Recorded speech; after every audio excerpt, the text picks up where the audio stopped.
cutting his hair. Is he cutting it out? He's cutting his hair. He's really cut his hair. Getting yours? Hello and welcome to the BAP and Pointless Dribble by my co-hosts who, like cats, are impossible to muster. My name is Franco. Joining me are my idiot co-hosts. The rabble. Jason and Dean. The dissonant peasants. On the 3rd of December 2017, Christmas is upon us and the news keeps on rolling on. Straight into douchebag filter. I finished watching Glow. And I like Glow. what a great show. It's short It's surprisingly good as well. Yeah, the first one or two episodes are a bit awkward to watch Yep. and you have to grind through them a little bit. But the show really comes into itself through the middle to end of the series and really enjoyable. I wasn't expecting it to be I was expecting to be more about the wrestling and less about the sort of dramas and the people behind it. Whereas it's not. The wrestling is a very minor part. They talk a lot about the socio-economic politics of the time. And that was one of the things I was thinking about today of the show was I grew up during the 80s, so a lot of it I get. And I'm just wondering for, a newer generation, those born after the 80s. I mean, it's a show about female wrestlers, Frank. I don't know. I mean, You get that. You get Franco that, gets it. but a lot of the He gets politics you wouldn't get. he grew up in the 80s, so he gets it. You know? As a man growing up in the 80s, he understands women's wrestling. Ignoring all that, I'm just wondering, would others enjoy it as much as I did? I think aside so. from wrestling. I don't know. I It's well enjoyed it. done. Yeah, it's very well done. The performances are really good. Would it reach a millennial audience? Is that what Yeah. you're saying? I think the 80s are in right now. Yeah, they do seem to be. Stranger Things. That Yeah. was just essence of 80s. The new Thor movie. Yeah, but it's very essence of 80s. Is it? Stranger Things doesn't really talk about the politics so much of the Well, time. they're children, aren't they? Yeah, that's why it can be enjoyed by whoever. Whereas you have to get They a did lot have of little this- political signs on the grass in the last Yeah. season, I thought. But you didn't really have to bother with that to get No, what the show was it was just a driving at. nice touch. It was a nice touch, the Bush Reagan. Hmm. One of the things though I was wondering about was they explore the thoughts of Cherry Bang and Welfare Queen, and how they didn't think that was politically correct for them at the time. And I'm just wondering, was that a big sentiment at the time? And that's something I never really was exposed to. The growing up. Welfare Queen. Yeah, well, how the black community felt about their stereotypes at the time. Oh, right. Because Yeah. they're making it, we don't like this, but was it something that... I mean, I know a couple of the podcasts that we listen to, they talk about how Reagan used that Welfare Queen thing. They bring it up a lot, but it wasn't something I was aware of. I was too young to be concerned with that kind of stuff back then. But yeah, you're right. What the contemporary view of that... black people's own contemporary view of politics back then as well, yeah. And I'm just wondering how accurate that portrayal was. I hadn't thought of that. I don't know. But it's an interesting point.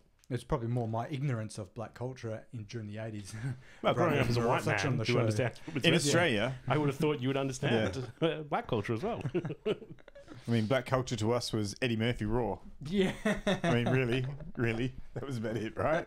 Yeah, pretty much. And maybe the odd action hero, Wesley Snipes. Yeah. 80s or 90s? I think he's more 90s. Was he? Tax dodging Wesley Snipes. That was more 2000s. Joe Rogan okay, avoiding. Richard Wesley Pryor. Snipes. Richard Pryor was definitely 80s. 70s and 80s, yeah. So that was my bit of douchebag filterage. Yeah, nice. I haven't been watching anything. Not anything new, anyway. I keep rewatching old stuff on Netflix. I haven't watched anything. Oh, and I did finish watching Narcos. Season 1 season or 3 or? Season 3. Oh yeah, I just started watching that. I watched episode 1 and yeah. Of season 3? Of season... Yes. Yeah. Has anyone bothered to watch Punisher? No. Yeah, it's a bit slow and a bit boring. I didn't even make it through Defenders of whatever it was.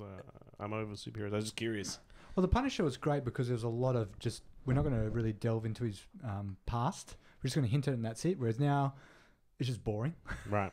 Although a colleague at work says it gets better. I'm not sure if I trust his judgment yet, but we'll... Give it a couple episodes as well, maybe.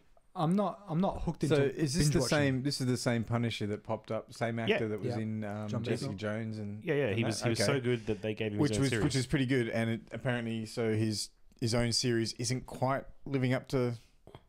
Too much John Bethnal is too much.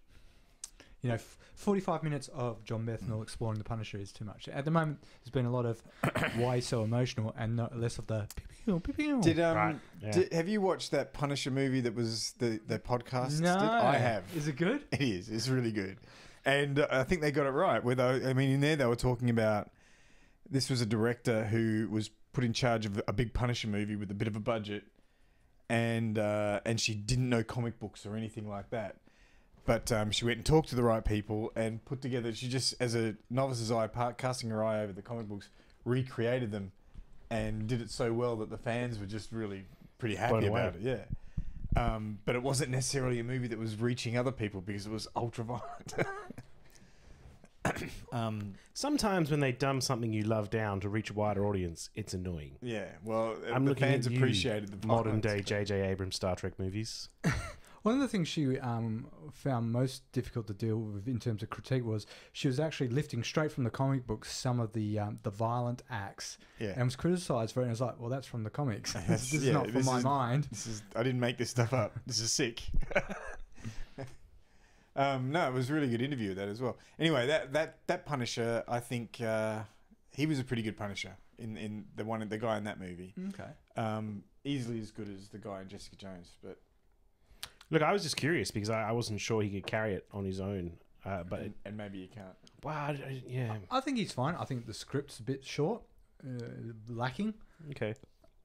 I think he's doing what he does, and I just think the script's not working to what works so well in the Marvel stuff, in the Avengers stuff. Well, I mean, Where- if it's anything like that movie I was talking about, the Punisher only has maybe 3 pages of lines in the whole movie or something like that. It Exactly. does not say much. He has to He lets convey his guns every- talk for him. Yeah, he lets his guns talk to him. There's a lot of furrowed brows and sort of exuding emotions and things like that. Yeah, they're still they're trying to explain his code of conduct. And it's like, I don't really care. And they're trying to build up this little story arc. And it's just, I don't know. It seems a bit boring, but we'll see. I'm only. Could it be superhero ennui? We're just a bit over this superhero stuff. I know I'm a bit over it. Yes. There is that, but I think they painted a certain picture of what the Punisher was going to be about in, what was it, Daredevil? He appeared Daredevil, in? yeah, season 2. And it's just not really.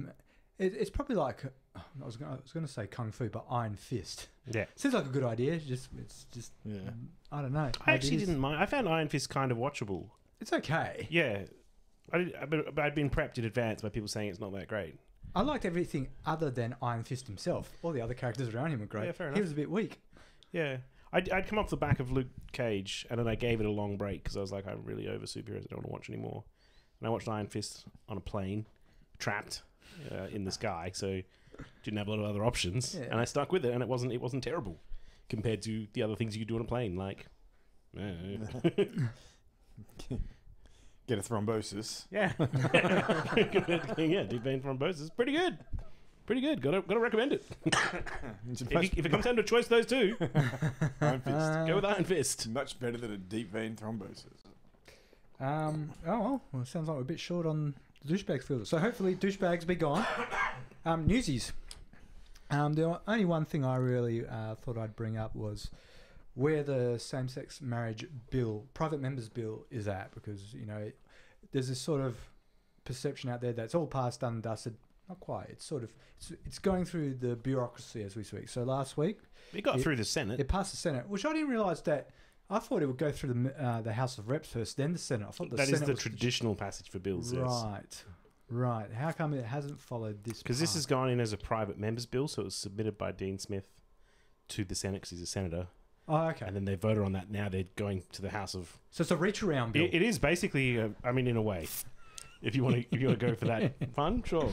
So it's a reach around bill. But He had that loaded and ready to go, I think. Yeah, no, always ready enough. with a reach around. so technically, this could go around in circles if the houses so chose. So It could. It seems unlikely that it will. well, Turnbull's most journalists are purporting to believe it will easily pass the House. But technically, it could. Well, Turnbull's come out and say both houses are going to sit until the deal's done. Yep, So, that's something he has said. but technically, it could go around in circles until. It could. I mean, when it went through the Senate, there were a bunch of fairly conservative people tried to get all these amendments attached, and they all just got voted down. Yes. So the only things that are in there. So, on a quick recap of what's in Sure. the actual bill. So basically, they're just going to change the main phraseology that the definition of marriage will now be, as per the private members bill, the union of two people to the exclusion of all others, which I believe was The original very similar wording. to what it was originally. Yeah. Before John Howard wanted to be in there. Yeah, well, Philip Ruddock, but yeah. The only extra little tidbits are religious ministers will have the right to refuse to marry a same-sex couple. Civil celebrants will have a grandfather clause. So if you're an existing registered civil celebrant, you can refuse, but all new registered civil celebrants cannot. And I'm surprised there's even a grandfather clause. yeah, well, If you're overseeing a secular wedding, what difference does it make? yeah, no, I personally don't see why government needs to get involved with this. They should just say there's no exclusions. Yeah. We're not in the business of moralising. Oh, they are in the business of moralising. Oh yes, a liberal Did national. you see Erica Betts making his point that only dead fish go with the flow? What? To his consistent efforts to 'Cause, oppose you know, same-sex marriage, only dead fish go with the flow. Wow, is he a mafioso or? Yeah, apparently trying to change the law of a nation is going with the flow. Yeah. That's Well, no. See, there was the a easy popular road, vote, you know what I mean? and the majority voted for this. Erica Betts knows better than the majority. He's not going with the flow. They're all going with the flow because they're dead fish. Yeah. Eric is swimming upstream to spunk with all the other salmon and then die. His analogy is full of flaws. He is the German Austrian Mr. Magoo. Yeah. Yeah, lovely guy. Lovely guy. So yeah, hopefully next week this should all be done and dusted, and Malcolm will move on with yet another uninspiring week of government. What will be the next scandal for Malcolm? Wait, he's put the week in week of government, doesn't he? We've got a banking royal commission, which that's Turnbull's bad. been fighting against for a very long time. 18 months he's fought against this. Now it seems like It's going to happen. everyone bar Turnbull wants the royal commission, and he's had to acquiesce to the pleas of the banks, Yeah. his mates. He fronted the media with Scott Morrison in tow as they announced, regrettably, there was going to have to be a royal commission into banking. It's going to bring banks into disrepute, isn't it? Because they're such honest institutions. Well, yeah, or they might have to pay more money to borrow from overseas investors if this does expose them as being cunts. Won't someone think about that? Yeah. This is going to cost us money because we're obviously guilty. They've obviously been planning ahead. They've been working on their PR. Like, do you think that's what this removal of fees at ATMs is a bit about? It's like throwing everyone a little bit of a bone. I imagine so. That was a weird thing when they brought it in. Just suddenly came out. I believe that They could have done it a long time ago, and everyone knew it. And, and they just said, ATMs, cash withdrawals from ATMs is a dying business anyway. So Yeah. they're throwing a bone. They're getting ahead of the eventual demise of ATMs anyway. That's Yeah. true. A lot of things go through PayPass these days. Yeah. Yep. I have become accustomed to PayPassing things. Yes. In fact, I am now shocked when I try to PayPass something that's more than $100 and it wants a PIN code. It's like, what is this? The past? I mean, I must admit, I've probably used an ATM a handful of times this year to actually withdraw cash. next stage is getting one of those chips in your watch, right? Just getting in. Why don't you just in your hand? But they've got those. They've got It's like a Jedi. bleep. They've got the chips in the so you can sync it up with a watch or something like that. And I've seen people do it with their phone. I work with somebody who does it with his phone. my phone could do it if I don't know if I like the idea of losing my phone and my credit card all in one hit. someone can just go waving your phone around. Yeah. Look, I'm Dean. Let me buy stuff. Yeah. You don't believe me? Call me. I'll fucking answer. Yeah. But Banking Royal Commission, we were regrettably must have. So most of the credit for this lies on Barry O'Sullivan's shoulders, who is a national MP, who has been negotiating with the Greens, with Labor, with the crossbench, with anyone who will listen to him to try and get this ahead. Now, there's been a couple of other national MPs that have tried to sort of make it look like they're in favour of this. I'm looking at you, George Christensen, who, was all in favour of this, and then he's like, well, actually, now that Barnaby Joyce is out, I don't know where I sit on this. So Barry O'Sullivan's done some good work.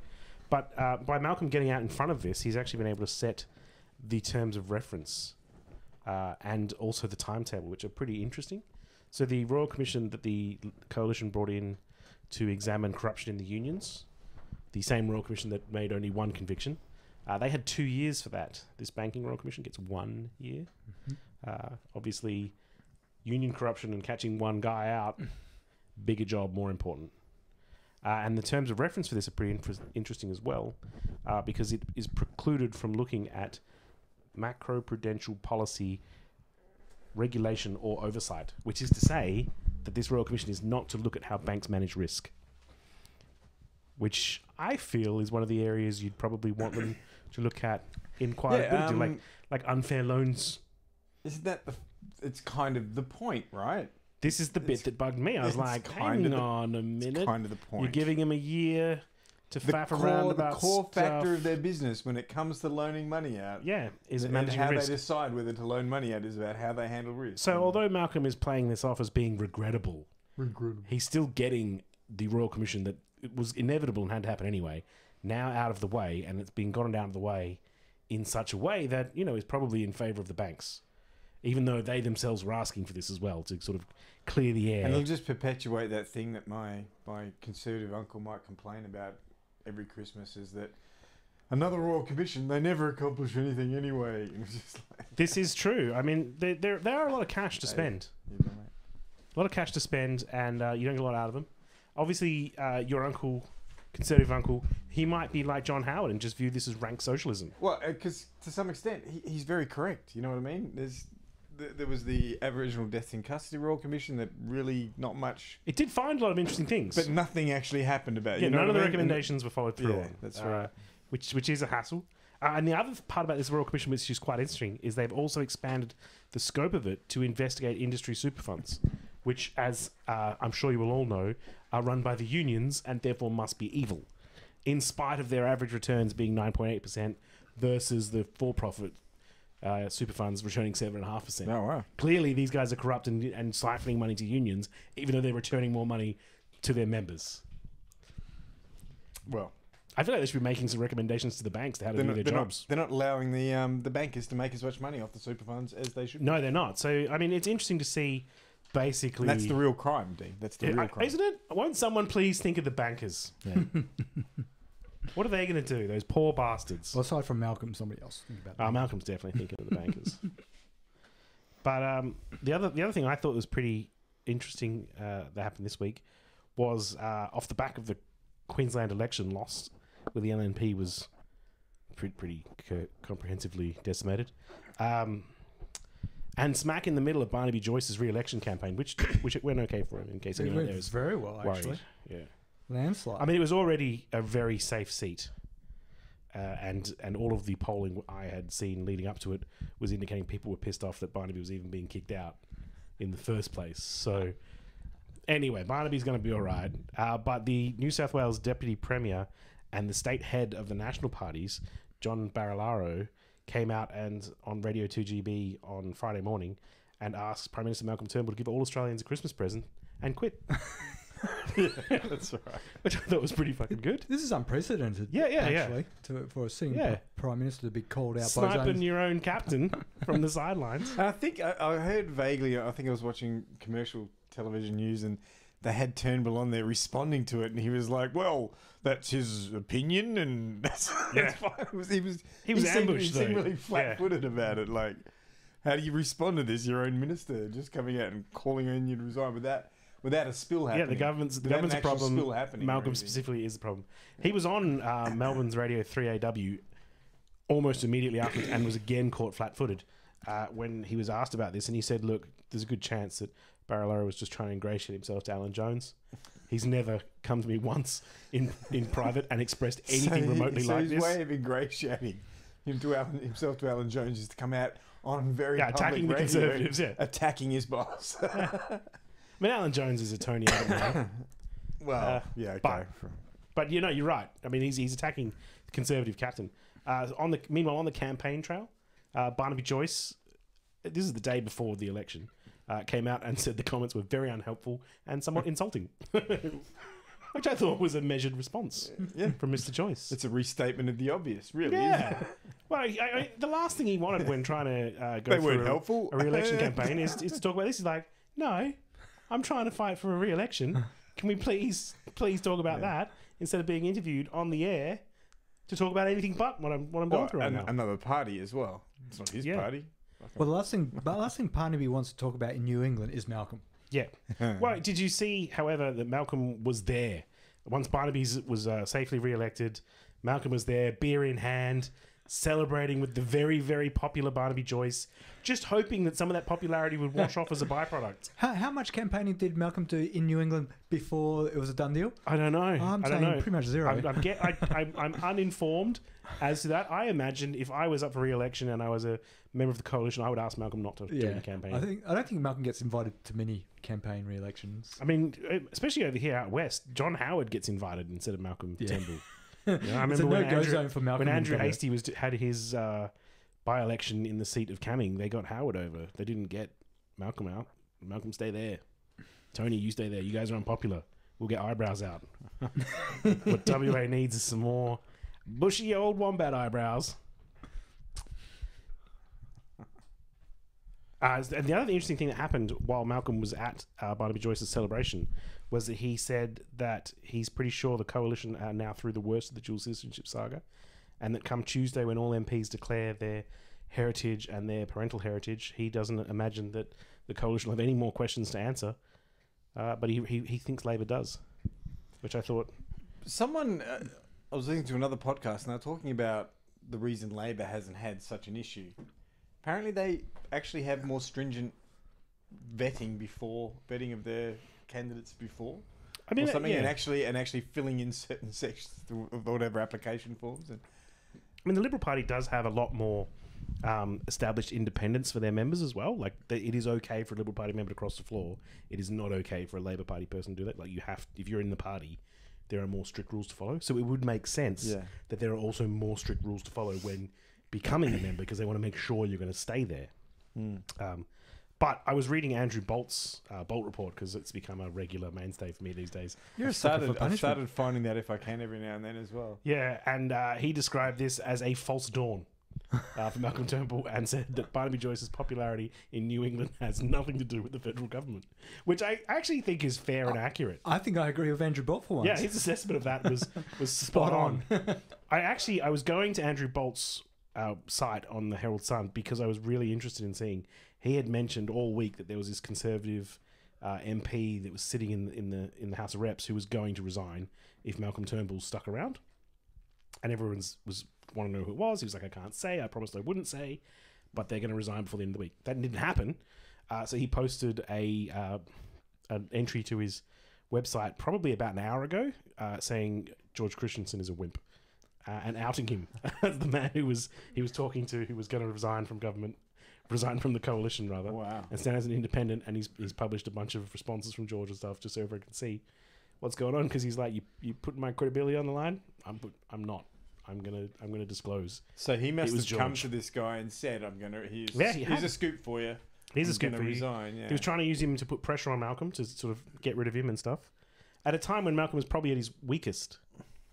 And then obviously it didn't work. If you read through George's response, his reasons for staying, it was basically getting that Banking Royal Commission through, even though George had never really 100% stood behind the people that were doing it. He was just like, oh yeah, me too. Yeah. I'm totally going to back this if it's appropriate to back at the time and it can't win. Credit to George, but have you seen the job market out there lately, George? He probably saw that as well. I went, I'm not resigning. Yeah.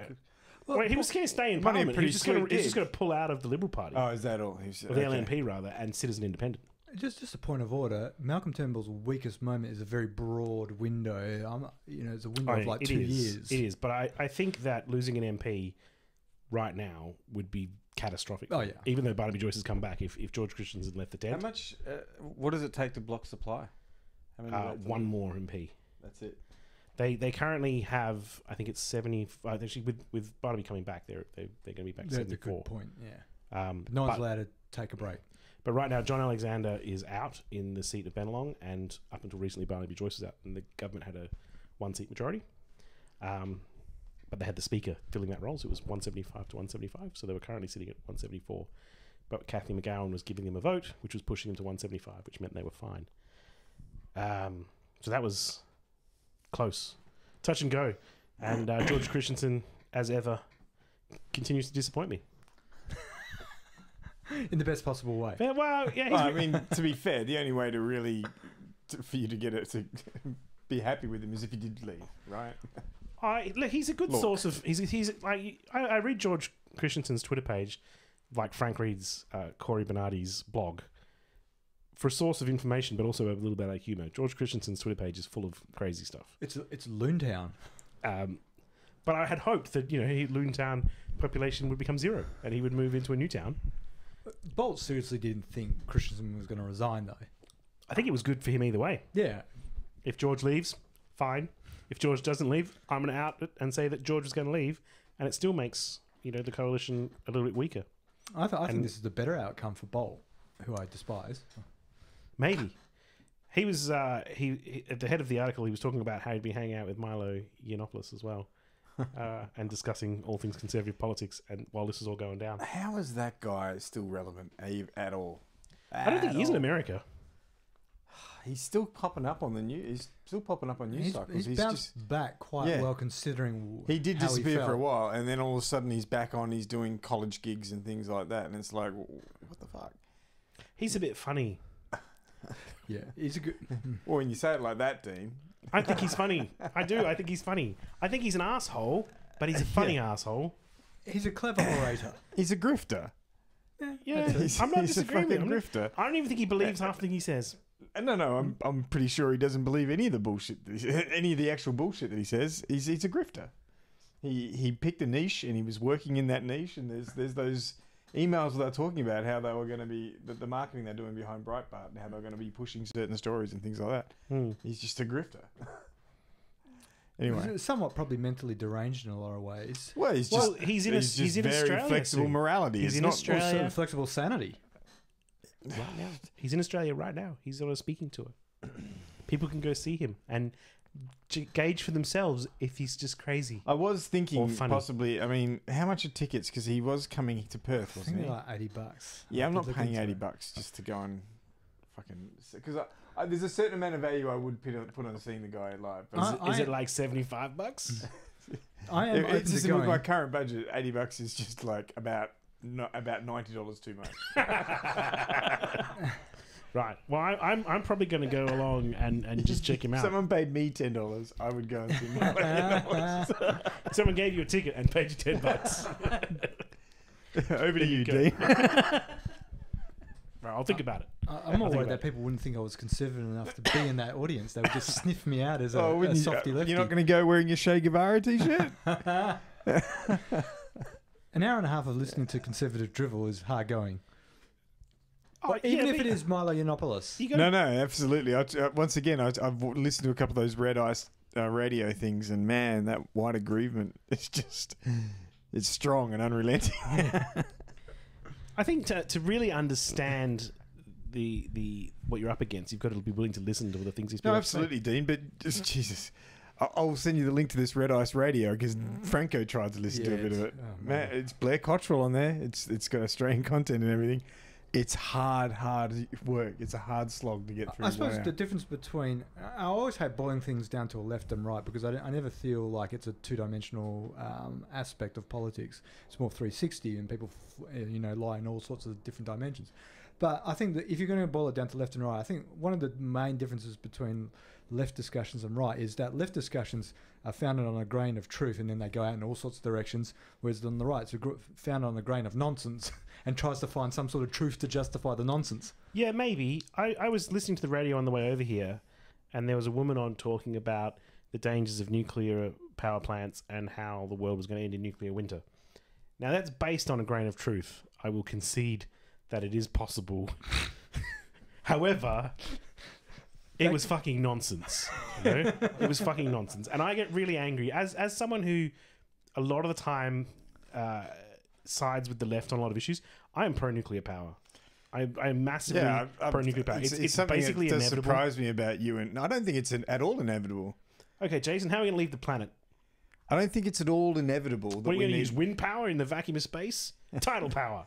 fucking solar power as we go. No, to no, no. galaxies. When you're talking nuclear power, I'm normally talking about terrestrial-based nuclear I understand, power. but it's inevitable. If we ever want to get off this rock we live on, Yeah, well, maybe we you have got to to use invest it in the at technology sometime. perhaps that might be the technology they use that in space. But we're talking about nuclear power plants here on Earth, Yeah. right?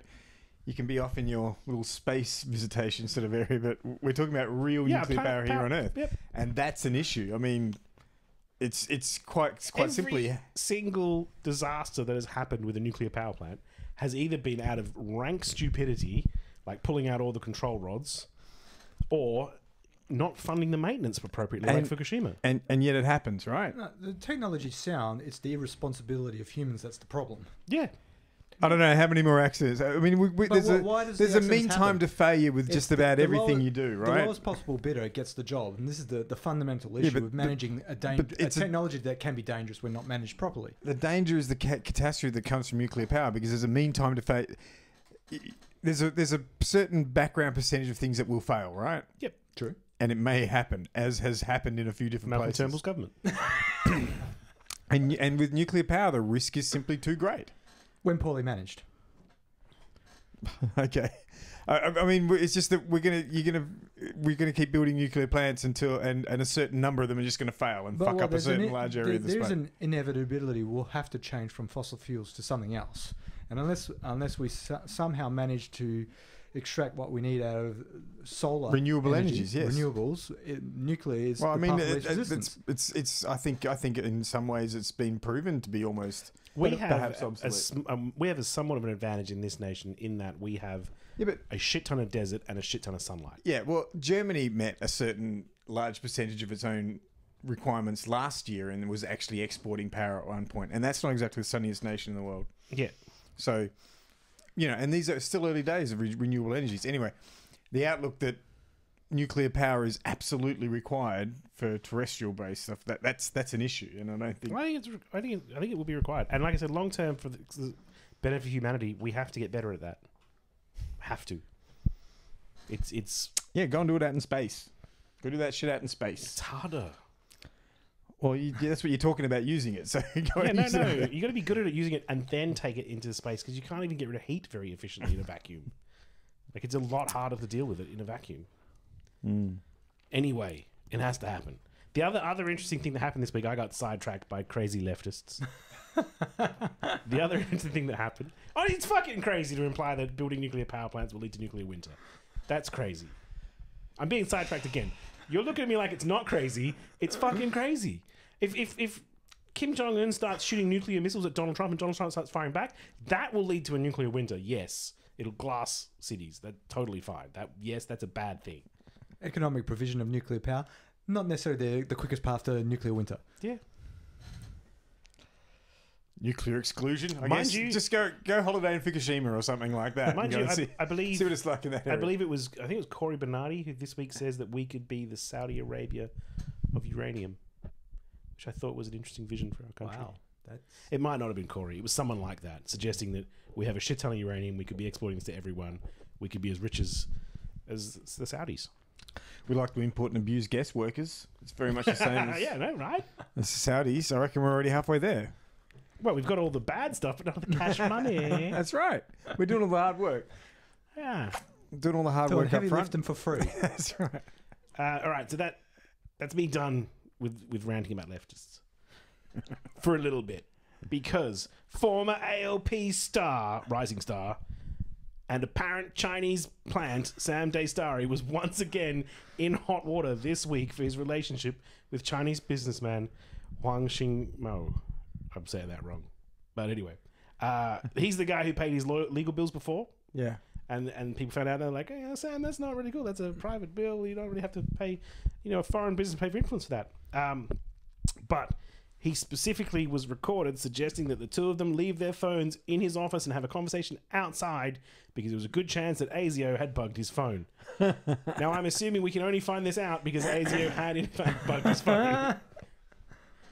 But that was pretty interesting. And then shortly after that, audio was leaked from a presentation Mr. Dastari had given at the behest of Mr. Xingmo, where he was basically presenting China's...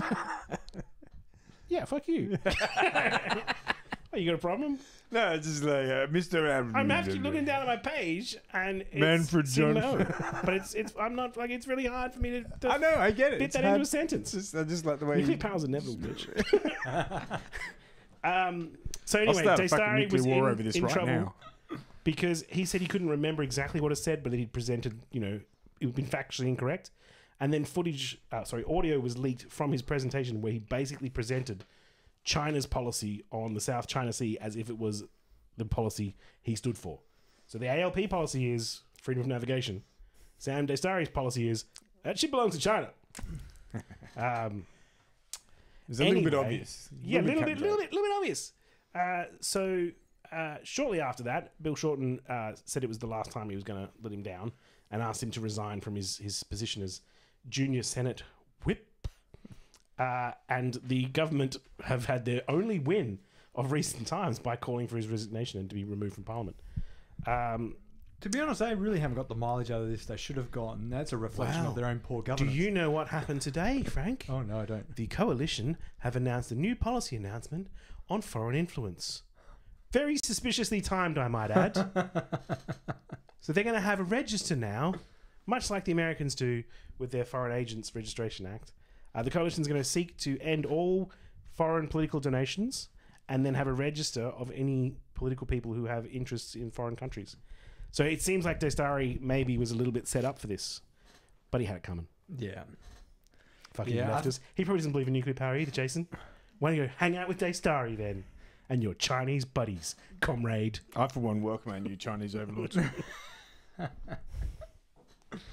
Yeah, I think Bill could have come down a bit New harder. golden than age of the Chinese the empire. first is dawning. warning was only a sort of half warning, and you're getting another warning. I don't think Bill actually can. I mean, he can kick him out of the Labor Party. Yeah, that's what I mean. He can't necessarily kick him out of the Senate. Because No, you once can't you're do that. elected, you're elected, right? Yeah, Yeah, you're elected. yeah. You're elected. So he can Even he'll when be he was- removed from pre-selection for the next yeah, election. even the roles that he was currently holding for ALP as Senate Junior Whip and stuff, he had to resign from those. Bill Shorten couldn't technically fire him from those. Right. Someone else probably could have. They could have Because had like they a have meeting their own and like a caucus in the party, which Yeah. they get elected through. Yeah. thing. So Daystari's done the right thing, but basically, I think his political career is over. You'd think so. It's going to be a bit of time in the sin bin, maybe 5 to 10 years if he can. I don't grind know. it out. He's The a young guy, so he Yeah. could probably. The other interesting thing is though, you look at all the photos of Mr. Xing Mo, and he's like in photos with Shorten, with Turnbull, with Julie Bishop. Like he's well connected to a bunch of people. That's It's right. just Sam Daystari who has a problem because he was recorded saying Well, he was stupid about it. we should leave our probably. phones inside because ASIO were probably eavesdropping on this. Yeah. In his defense, Sam Daystari did say that he just wanted to have a conversation with him where he could explain that their relationship couldn't continue. But he wanted to do it face to face because he deserved that much. And without any surveillance. Well, yeah, I mean, hey, look, if you got nothing to hide, Jason, you got nothing to worry about. You want to bring up Barry Urban, do you? That's No, who I was actually, just I- about to speak Yeah. about. I just brought him up to try and Yeah. remember no, I his was name. looking in the mirror. Yeah. Oh. Barry Urban. No. Because it wasn't only at a federal level that Labor was having problems. Mark McGowan, Yep. Premier of Western Australia, was having troubles, with a now former Labor Yep. member of House, Barry Urban, who was a bit liberal with his descriptions of his past in terms of his education, his mean, policing services. And, Everyone- yeah, his military career. yeah, Everyone pads a resume a little bit, Oh, right? You don't make it up just out of whole cloth. that's I padding. like how he was sprung out, lying to his electorate, lying to the Australian populace, and he didn't immediately just go, I resign from Parliament. No, he just disappeared. Yeah. He just disappeared for a week or something. Didn't Didn't he? fucking front up at all. And he's come back and he's like, I can get through this. I don't think it's a good look. I don't think he's going to get through it. Well, because the lies keep on growing. So it started off with a medal he claimed was he was wearing a Military medal he poli- bought online. a police medal. Yeah, it was an overseas but it was- service medal for. It was a it had the West Australian insignia on it, of floral flowers and so on. No detail inquired about it. Then he claimed that the British police have sent him the wrong medal, which sounded ludicrous. And yeah, it's just Hey, it's a mix-up. it's a The Brits have got a collection of West Australian medals. It's not my fault. he claimed to have also completed a WALGA WA local government degree of some sort. degree of a Which diploma wa- in local government. Yes, yeah. which they came out and said no. he Well, didn't. and the council he was working or elected to had paid Yeah, like he'd done any of the $6,000. assessments, and they'd been chasing up on why. Maybe and what they he assessed thought it. is that they asked him if he has a degree in the theory of local government, and he responded with, "I have a theoretical degree in local government." Maybe it's just a miscommunication. Yeah. And then they checked up on the universities supposedly attended in the UK. They haven't heard of him either. No. So now people are wondering, that police and military service you're claiming about and investigating war crimes in Bosnia, did that really happen? That's still playing out. So, well, He really did think he just changed countries and went, you know what, I'm just going to make it up. well, And this, again, though, at the beginning of the show, we were talking about the rigorous investigation the Labour Party does of their candidates. That's true. And then you see this and you're like, how rigorous is it? He's the exception that proves the rule. and rather than any of those other things getting caught out, he got caught out on a medal. That is the kind of thing, though, that and the if way, someone knows about the it, way they'll he catch you chucked out his easily. bundle in, he knew it was going to unravel, right? Because he went, okay, they're going to check on that, and they're going to check on everything else. And he just knew. He panicked and disappeared. Like no one could find him, they at least knew where he was, but he wasn't coming out. No, he wasn't answering calls. He wasn't fronting Parliament. Yeah. It's a good look when you're an MP to not front Parliament. This is like something one nation would do. job Yeah. to front Parliament. Yeah. So I mean, it might be awkward seeing the media, but you can just walk past, go, no comment, no comment. Yeah, Plenty of politicians like do you've it. never done that before. Plenty of politicians do it. Yeah, no. Good look. Good look. Yeah, oh, I'm out. I'm done. I'm done as well. That's a wrap. Thanks for listening. We're out of here. Like Sam Daystari. If the Chinese ask for it.